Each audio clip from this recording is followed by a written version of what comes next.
Hello दोस्तों, कैसे हैं आप सब। दोस्तों मेरा नाम है दीपक और आज मैं रिव्यू करने वाला हूँ अपनी जंगली यानी कि हिमालयन 2025 450cc को। दोस्तों ये बाइक लिए हुए मुझे लगभग 3-3.5 महीने हो चुके हैं और इस बाइक को मैं लगभग 2000 किलोमीटर चला चुका हूँ। एक सर्विस में हो चुकी है। तो based on my review, based on my experience, riding experience, मैं इसको रिव्यू करने वाला हूँ। जो भी इसके पॉजिटिव और नेगेटिव एस्पेक्ट्स हैं उनके बारे में बात करेंगे। सो अगर आप हाल फिलहाल में एक एडवेंचर बाइक लेनी सोच रहे हैं और हिमालयन 450 आपकी विश लिस्ट में कहीं पर भी है लेकिन आप डिसाइड नहीं कर पा रहे हैं, तो ये वीडियो आपके लिए हेल्पफुल हो सकती है दोस्तों। So let's start it. तो सबसे पहले बात करूँगा बाइक के लुक्स के बारे में। बाइक काफ़ी एस्थेटिक और मस्कुलर लगती है, काफ़ी बड़ी बाइक है। मुझे पर्सनली लुक बहुत पसंद है बाइक का। हिमालयन 411 जो पहले जो मॉडल था उसका लुक मुझे ज़्यादा बेटर लगता है। खैर लुक्स सब्जेक्टिव हो सकते हैं, दूसरी बाइक्स का लुक आपको ज़्यादा पसंद आ सकता है। हो सकता है किसी को ये ज़्यादा अच्छी लगे, किसी को KTM या अदर जो एडवेंचर बाइक्स है वो पसंद आए। सो सब्जेक्टिव कहूँगा लुक्स का, मैं आपके कम्प्लीटली आपके ऊपर छोड़ता हूँ। अब डिस्कशन करते हैं बाइक के सबसे इंपॉर्टेंट पार्ट यानी कि हार्ट ऑफ बाइक इंजन के बारे में। Sherpa 450cc liquid cold single cylinder एक बड़ा इंजन, और ये प्रोड्यूस करता है 40 bhp की पावर और 40 Nm का टॉर्क। 200 kg की बाइक है ये, लगभग 196 kg ऑन पेपर वेट है इसका, और एक्सेसरीज़ के बाद में 200 kg इसका वेट हो ही जाता है। सो 200 kg की बाइक है और 40 Nm का टॉर्क, 40 bhp की पावर, मैं कहूँगा काफ़ी जस्टिफाई करती है इस वेट को। एंड हाईवे पर दोस्तों, जो कि एक हाईवे सबसे मैं कहूँगा सबसे मेजर पार्ट होता है जब आप राइडिंग पर जाते हैं, कहीं पर भी आप जा रहे हैं तो सबसे ज़्यादा बाइक आप चलाएंगे वो हाईवे पर ही चलाएंगे, स्टेट हाईवे पर चलाएंगे। सो हाईवे पर जो बाइक का परफॉर्मेंस है गज़ब का है। It is very potential bike. Suppose आप 60 किलोमीटर पर आवर की स्पीड पर जा रहे हैं और सडनली आप थ्रोटल घुमाते हैं, मतलब थ्रोटल आप सडनली देते हैं। सो बाइक का जो टॉर्क की एक पंची जो एक कैरेक्टर है वो निकल के आता है। मतलब आपको लगता है कि एक पावरफुल बाइक आप चला रहे हो। चाहे आप किसी बड़े ट्रक को आप ओवरटेक करना हो, चाहे आपको पहाड़ पर चढ़ना हो, चाहे आप एक लो एंड सिचुएशन में हो, सो बाइक आपको कहीं पर भी निराश नहीं करती। मतलब काफ़ी कॉन्फिडेंस आपको राइडिंग में आता है कि आप एक पावरफुल बाइक चला रहे हो। सो मैं कहूँगा कि बाइक हाईवे के लिए तो ये बाइक गजब की है। अगर आपने कितना भी लोड इसके पीछे लगाया हुआ है, आप पिलियन के साथ में भी जा रहे हैं तो भी this is very good to go bike, I would say. Mileage की बात करूँ दोस्तों तो मुझे हाईवे पर इसकी जो माइलेज है वो लगभग 28 से 30 के बीच में माइलेज आराम से मिल जाती है। अगर आप बिलो 100 चला रहे हो, इवन 110 भी आप चला रहे हो तो अराउंड 28, 27 या फिर 30 तक माइलेज इसकी चली जाती है, कोई दिक्कत नहीं है। सिटी की मैं माइलेज की बात करूँ तो सिटी में थोड़ी माइलेज कम हो जाती है, 25 से नीचे इसकी माइलेज मिलती है। और चूँकि एक बड़ा इंजन है, सिंगल सिलेंडर है, तो वाइब्रेशंस डेफिनेटली इसमें है, बहुत ज़्यादा वाइब्रेशंस है। 80 से नीचे जो है वाइब्रेशन थोड़े कम है, मतलब ना के बराबर है।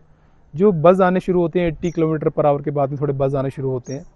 जब आप 90 के आसपास में चला रहे हो बाइक और 90 से 110 लेके जाते हो तो फिर आप एक अच्छे खासे वाइब्रेशंस आपको फील होते हैं फुट पैक में, हैंडल बार में। बट मैं कहूँगा वो बॉदर नहीं करते हैं, मतलब मुझे वो वाइब्रेशन बॉदर नहीं करते हैं। Like I am used two of it now. आपको उसके लिए एक टेस्ट ड्राइव लेनी चाहिए कि आपको कितने ज़्यादा वाइब्रेशंस फील हो रहे हैं। मुझे तो लगता है कि वो वाइब्रेशंस मैनेजेबल है, बॉदरेबल है, लाइक उतना आप मैनेज कर सकते हो। इतना बड़ा इंजन है तो आप इतना तो एक्सपेक्ट करेंगे ही। दूसरा, लिक्विड कूलिंग सिस्टम जो बाइक में फर्स्ट टाइम दिया गया है रॉयल एनफील्ड की तरफ से, पहला जो लिक्विड कूल्ड इंजन है, लेकिन बावजूद इसके बाइक बहुत ज़्यादा हीट करती है। सिटी कंडीशंस में तो आप ये समझ लीजिए अगर आप स्लीपर पहन के या मतलब नॉर्मल स्पोर्ट्स शूज़ पहन के इसको चलाने की सोच रहे हैं तो भाई भूल जाओ, आपके लेग का ये चिकन लेग पीस बना देगी। तो बहुत ज़्यादा हीट करता है इंजन इसका, स्पेशली राइट फुट पैक पर जो इसका रेडिएटर है वो हीट फेंकता है बहुत बुरी वाली। एंड सिटी में अगर आप चला रहे हो तो definitely it is not recommended, बहुत ज़्यादा रिकमेंड नहीं करूँगा। हाईवे पर अगर आप स्पीड पर जा रहे हो, 60 से प्लस की स्पीड पर हो, तो हीट आपके पैर पर डायरेक्टली नहीं आती है। हीट मतलब स्प्रेड हो जाती है हवा के प्रेशर में। लेकिन अगर आपको स्लो चला रहे हैं, 30-40 चला रहे हैं, तब आपको हीट फील होती है और अच्छी खासी फील होती है। तो हीट में कहूँगा काफ़ी ज़्यादा है। और हीट मैनेजमेंट जो सिस्टम है, जो हीट कूलिंग सिस्टम है, इसको थोड़ा इम्प्रूव किया जा सकता था। बट ओके, इतना बड़ा इश्यू नहीं है कि ये डील ब्रेकर नहीं है मैं कहूँगा। फिर दोस्तों मैं बात करता हूँ बाइक के स्विचेस के बारे में और जो इसका मीटर है उसके बारे में। तो थोड़ा सा कुछ चीज़ें हैं जो मुझे पसंद नहीं आई, वो मैं आपको अभी दिखाता हूँ। मैं आपको दिखाता हूँ कि जो स्विचेस है बाइक के वो कितने एक्सेसिबल है और कितने एक्सेसिबल नहीं है। सपोज़ दोस्तों ये मेरी ग्रिप है और मैं एक अच्छी खासी स्पीड में बाइक को चला रहा हूँ, तो 2 फिंगर मेरी क्लच पर रहती है। मुझे इंडिकेटर देना है, तो इंडिकेटर का जो स्विच है उसकी जो हाइट है थोड़ी सी ज़्यादा है, मेरे थंब का जो लेवल है उससे थोड़ी ज़्यादा है। अब मुझे सपोज़ इस तरह से इंडिकेटर देना है, तो मैं हल्का सा जो कंट्रोल है क्लच से वो लूज़ कर रहा हूँ, और ग्रिप तो मेरी काफ़ी हद तक लूज़ हो रही है। ये देखिए ग्रिप मेरी काफ़ी हद तक जो है लूज़ हो रही है इंडिकेटर देने में, इस तरह से। और ये जो स्विच है पास ऑन का, ये तो मुझे सबसे वाहियात लगा कि मुझे समझ में नहीं आ रहा कि रॉयल एनफील्ड ने क्या सोच कर ये स्विच दिया है। क्योंकि जब आपको पास ऑन देना होता है किसी व्हीकल को, वो एक इमरजेंसी सिचुएशन होती है, आपके पास में रिएक्शन टाइम बहुत कम होता है। सपोज़ आप टर्न पर हो, स्पीड पर हो, फास्ट स्पीड पर हो, तो मुझे देना है भाई पास ऑन। देखिए ये मेरा क्लच है, ये मुझे बटन है, ऐसे मैं करके पास ऑन दे रहा हूँ। मेरा जो कंट्रोल था क्लच से वो चला गया है, और मेरी जो ग्रिप थी हैंडल की वो पूरी लूज़ हो चुकी है, तब जाकर मैं पास ऑन दे पा रहा हूँ। मतलब अपना हाथ पूरा ऐसे उठा करके मैं पास ऑन दे पा रहा हूँ।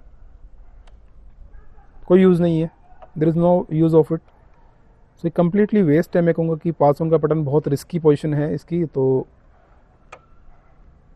मुझे ये पसंद नहीं आया। सेम हॉर्न जब आप देते तो हॉर्न के पास में ही जो इसका जो जॉयस्टिक बटन है वो यहीं पर माउंट है। तो जब आप हॉर्न दबाते हो तो मोस्टली ऐसा हो जाता है कि आपने जॉयस्टिक टच होगी बाई चांस, और फिर जो आपकी मीटर की रीडिंग है वो चेंज हो जाती है यहाँ से। वो again it is very irritating sometimes. तो उसके लिए आपको यूज़ टू होना पड़ेगा थोड़ा सा। कभी कभी मेरा हाथ ठीक है, मोस्टली ऐसा टच नहीं होता, लेकिन ग्लव्स के साथ में जो है थोड़ा सा पार्ट एक्स्ट्रा होता है, तो हमें जॉयस्टिक कभी कभी टच हो सकती है। इसके अलावा दोस्तों गूगल मैप इसमें है, मतलब इसमें टर्न बाय टर्न नेविगेशन है, और गूगल मैप का फीचर भी अच्छा है। लेकिन उसके लिए आपको अपना मोबाइल ऐप से इसको कनेक्ट करना पड़ेगा, और उसके बाद में मोबाइल आप जो स्क्रीन है उसको ऑफ़ नहीं कर सकते, which is again a negative point, क्योंकि आपकी मोबाइल की बैटरी बहुत ज़्यादा ड्रेन होती है। तो बेटर होता है कि जैसे एप्पल कार प्ले और या फिर एंड्रॉयड कार प्ले में हम लोग करते हैं, आप स्क्रीन को ऑफ़ कर सकते हैं, तो वैसे रहता तो ज़्यादा बेटर होता। तो उसको यूज़ करना थोड़ा सा अच्छा रहता, क्योंकि फ़ोन को आप काफ़ी लंबे टाइम तक अगर ऑन रखेंगे तो आपकी बैटरी अननेसेसरली ड्रेन हो जाएगी, और मोबाइल को मतलब फिर तो कोई यूज़ ही नहीं है। फिर तो बेटर है कि आप फ़ोन ही सामने लगा के चला लो, अगर आपको फ़ोन में ही ऑन रखना है तो वो सिचुएशन है। सो स्विचेस एक मैं कहूँगा कि नेगेटिव पॉइंट है। और अगेन जो मीटर में मैंने बताया गूगल मैप, वो भी बहुत अच्छा नहीं है, ठीक है काम चला हुआ है। बाइक का एक और पॉजिटिव एस्पेक्ट जो है, बाइक के शॉकर्स, शोवा के सस्पेंशन इसमें दिए गए हैं, पीछे मोनोशॉक है और आगे यूएसडी फोक्स हैं, काफ़ी बेहतरीन है। सब 500 सीसी में इंडिया में जितनी बाइक्स हैं मैं कहूँगा कि इनमें सबसे best suspension royal Enfield Himalayan 450 के हैं। बहुत ही स्मूथ है, और मतलब इतने स्मूथ है कि कई बार आप अगर सडनली ब्रेकिंग कर दोगे तो बाइक डाइव हो जाएगी मैं कहूँगा, which is bit negative point कहीं पर हो सकता है। जैसे कि मैं एक राइट हैंड पर्सन हूँ और मैं राइट हैंड यू टर्न ले रहा हूँ कहीं पर, वो सिचुएशन थोड़ी सी क्रिटिकल होती है, सीट हाइट काफ़ी ज़्यादा है बाइक की, और उस सिचुएशन में मैंने सडनली ब्रेकिंग कर दी तो बाइक हल्की सी डाइव होगी। उसको कंट्रोल करने में आपको थोड़ा सा मैनेज करना पड़ेगा। मतलब जो शॉकर्स हैं बहुत स्मूथ है मैं कहूँगा, सस्पेंशन जो है। बात करूँ ब्रेक्स की दोस्तों, ब्रेक्स अच्छे हैं, बहुत अच्छे नहीं हैं। मतलब कि एक हैवी बाइक है, 200 kg की बाइक है, और स्पीड पर आप एक अच्छी खासी स्पीड पर जा रहे हो तो एबीएस बहुत अच्छा है, एबीएस अच्छा रिस्पॉन्स बहुत बढ़िया है एबीएस का, लेकिन ब्रेक्स कंट्रोल करने में थोड़ा टाइम लगता है। मतलब एक इसका एक कंट्रोलिंग रिएक्शन टाइम है, आप उसको इमिडिएटली एक स्टॉप नहीं कर सकते हो बाइक को, आप थोड़ा सा रिएक्शन टाइम आपको मतलब अंडरस्टैंड करना पड़ेगा। साथ ही साथ जो बाइक का वेट है वो एक नेगेटिव पॉइंट है मैं कहूँगा कहीं कहीं पर। ये देखिए जब आप इसको साइड स्टैंड से ऐसे हटाते हैं तभी आपको सब वेट इतना फील होता है कि आपने यार आधी मेहनत तो आपने यहीं पे कर ली। मतलब कि जो स्टैंड है थोड़ा सा बेटर होता तो ठीक रहता। बाइक भारी होना एक अलग बात है, बाइक का वेट मैनेजमेंट होना, अच्छा वेट मैनेजमेंट होना, मैं कहूँगा वेट डिस्ट्रीब्यूशन होना एक अलग बात है। हिमालयन में वेट डिस्ट्रीब्यूशन बेहतर नहीं है, बाइक टॉप हैवी फील होती है, स्पेशली जब आप फुल टैंक के साथ में इसको चला रहे हो और आप हाईवे पर जा रहे हो सपोज, सो बाइक को फ्लिक करने में थोड़ा सा टाइम लगता है। सपोज आपको बाइक को सडनली फ्लिक करना है, एकदम से डायरेक्शन चेंज करनी है, कोई इमरजेंसी सिचुएशन है, सो आई वुड से आपको उसके लिए थोड़ा सा फिर यूज टू होना पड़ेगा, क्योंकि इसका थोड़ा सा रिएक्शन टाइम ज़्यादा है उस चीज़ में। लंबी बाइक है, टर्निंग रेडियस भी काफ़ी ज़्यादा है इसका, और ऊंची बाइक है, तो उस हिसाब से मैं कहूँगा कि आपको थोड़ा सा यूज टू ऑफ इसका यूज टू होना पड़ेगा आपको। बाइक को आप अगर आप front to right kind of person है जो केटीएम वगैरह चलाते हैं या फिर आप छोटी बाइक चलाते हैं कोई, और आपको बहुत ज़्यादा फ्लिक करने की आदत है, तो देन आपको सोचना पड़ेगा मैं कहूँगा थोड़ा सा। सो बाइक का वेट नेगेटिव पॉइंट होने के साथ साथ में इसका पॉजिटिव पॉइंट भी है, क्योंकि इतनी भारी बाइक है तो एर्गोनॉमिक्स को बहुत इंप्रूव कर देती है। जब आप हाईवे पर जा रहे हो तो जो वेट है उसकी वजह से बाइक जो बिल्कुल ऐसा लगता है चिपक के चल रही है रोड पर, लेकिन इसमें एक और जो इशू है, जो बड़ा मेजर इशू है मेरे हिसाब से, बाइक में राइट पुलिंग का इशू है दोस्तों। जब आप 60 से ज़्यादा मतलब किसी भी स्पीड पर बाइक का हैंडल छोड़ देते हो आप, so it is suppose to go to straight, like हमें लगता है कि बाइक को सीधा जाना चाहिए, बट ये राइट पुल जाती है। कम्प्लीटली राइट पुलिंग का इशू है सभी हिमालयन में और सभी गोरिल्ला 450 में ये इशू है। ये इशू मैंने रॉयल एनफील्ड को नोटिफाई किया था, उनको मैंने समझाया भी, 2-3 बार जाके शोरूम पे मैं जा चुका हूँ, but it is very irritating and it is very मैं कहूँगा it is very sad thing कि रॉयल एनफील्ड ने इस चीज़ को कंसिडर ही नहीं किया। वो बार बार जाके आपको ही बोलते हैं सर नहीं बाइक तो ठीक है, बाइक तो ठीक है, ऐसे करके। सो जितने भी रॉयल एनफील्ड यूज़र्स हैं 450 के, ये हिमालयन यूज़र्स हैं, सबके साथ में इशू है। बाइक में राइट पुलिंग का इशू आता है, आप इसको हैंडल छोड़ के चला ही नहीं सकते हो। हैंडल छोड़ते ही बाइक राइट साइड में जाती है। अगर आप दोनों हाथ से बाइक को पकड़ के चला रहे हो तो बाइक का बैलेंस बहुत अच्छा है, बाइक बहुत अच्छा रिस्पॉन्स करेगी। लेकिन कुछ मोमेंट्स होते हैं जब आपको फ़ोटो लेने होते हैं या फिर कुछ होता है, आपको बस आपकी मर्ज़ी है भाई, आप कई बार हाथ छोड़ने का आपका मन होता है और कभी कभी रेस्ट देने का मन होता है हाथ को, तो उस सिचुएशन में बाइक राइट पुल होती है, ड्रैग होती है राइट साइड में। और कुछ लोगों के लिए हो सकता है कि ये मेजर इशू ना हो, बहुत छोटा सा इशू है, लेकिन मेरे लिए एक मेजर इशू है क्योंकि ये सीधा सीधा बाइक के बैलेंस से कनेक्टेड है। सो रॉयल एनफील्ड इसको कितना कंसिडर करती है मुझे नहीं मालूम, और आप लोगों के लिए कितना मैटर करता है तो आप देखिए। मुझे लगता है कि ये एक जो इशू है वो डील ब्रेकर होना चाहिए मेरे हिसाब से। अगर मैं इस चीज़ को पहले कंसिडर करता तो मैं इसको बाइक को परचेज़ नहीं करता। उसके अलावा बाइक में सब कुछ बढ़िया है, बाइक बहुत अच्छा फील देती है, मतलब जो एग्जॉस्ट है उसका भी साउंड बहुत अच्छा आता है। हाईवे पर आप जब जा रहे होते हो तो एक बढ़िया फील आता है कि आप एक तगड़ी बाइक चला रहे हो। डेफिनेटली इस बाइक को चलाने में मज़ा बहुत आता है। बाइक की हेडलाइट, इसका जो कैरेक्टर है वो पुरानी हिमालयन 450 ऐसा रखा गया है। एक गोल हेडलाइट इसमें दी गई है, एलईडी इस बार इसमें दिया गया है। तो पहली बार एलईडी लाइट्स दी गई थी, लेकिन जो एलईडी हेडलाइट है वो काम की नहीं है यार। सपोज़ आप किसी ऐसी रोड पर जा रहे हो जहाँ पर लाइट्स नहीं है, तो वहाँ पर मैं कहूँगा कि ये जो हेडलाइट है वो सफिशिएंट नहीं है, बहुत ही डिम है। आपको सेपरेटली एक ऑक्सिलरी लाइट्स की ज़रूरत पड़ने ही पड़ने वाली है। और डेफिनेटली इसमें कुछ प्रोजेक्टर हेडलाइट दी जा सकती थी, अच्छी क्वालिटी की एक प्रोजेक्टर हेडलाइट इसमें हो सकती थी। सेम टाइम पर जो उसके मिरर हैं वो भी अच्छे नहीं है, मिरर मैंने दूसरे लगवाए हुए हैं। सो मिरर जो इसके स्टॉक मिरर है वो अच्छे नहीं है, मतलब ठीक है, छोटे छोटे मोटे आपको जो है चेंजेस करने पड़ेंगे बाइक में।